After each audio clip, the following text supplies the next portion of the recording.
કડકડતી ઠંડીમાં વિદ્યાર્થીઓ ખુલ્લા આકાશમાં ભણવા માટે મજબૂર બન્યા છે। વલસાડમાં વિવિધ પ્રાથમિક શાળામાં વિદ્યાર્થીઓ દિવાલ વગરના શેડમાં અભ્યાસ કરવા મજબૂર।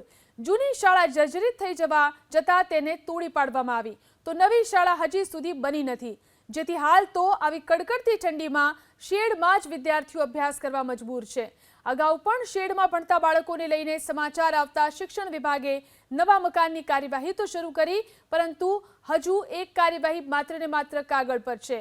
આજે શનિવાર હોય, સવારની શાળા હોય છે, ત્યારે ઠંડી હોય અને તે પણ વિદ્યાર્થીઓની સંખ્યા ઓછી દેખાતી હોય છે। હાલ તો દિવાલ પણ ન હોય તેવા શેડમાં અલગ અલગ ક્લાસમાં વિદ્યાર્થીઓ અભ્યાસ કરી રહ્યા છે। શિક્ષકો પણ અહીંની મુશ્કેલી વિશે કંઈ જ બોલવા તૈયાર નથી।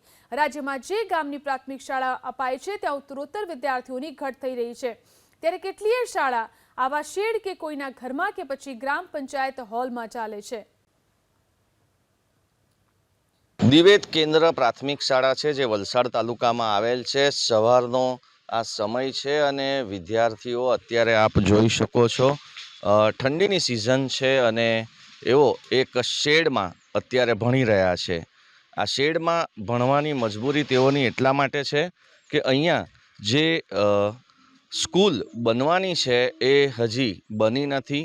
જે જૂની સ્કૂલ હતી એ તોડી નાખવામાં આવી છે। અત્યારે ટેમ્પરરી શેડમાં આ વિદ્યાર્થીઓ ભણી રહ્યા છે, ત્યારે ઠંડીનો જે પારો છે એ ગગડી રહ્યો છે અને તેને કારણે વહેલી સવારે શનિવારે જ્યારે મોર્નિંગ સ્કૂલ હોય છે ત્યારે બધા સ્વેટર પહેરીને અહીંયા ભણી રહ્યા છે।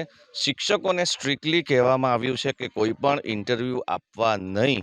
શિક્ષણ વિભાગ દ્વારા આ પ્રમાણે તેઓને કહી દેવામાં આવ્યું છે, એટલે શિક્ષકો બોલતા ખચકાય છે, પરંતુ મજબૂરી વિદ્યાર્થી અને શિક્ષકોની એ જ છે કે તેઓ ભર ઠંડીમાં આ શેડ નીચે ભણી રહ્યા છે। હાલ જે તડકાથી બચવા માટે શેડ હોય છે એ તડકો થોડો વિદ્યાર્થીઓને સારો લાગી રહ્યો છે, કારણ કે આ વહેલી સવારનો તડકો છે અને તેઓને હૂંફ આપી રહ્યો છે। બ્રિજેશ શાહ, ABP અસ્મિતા, વલસાડ।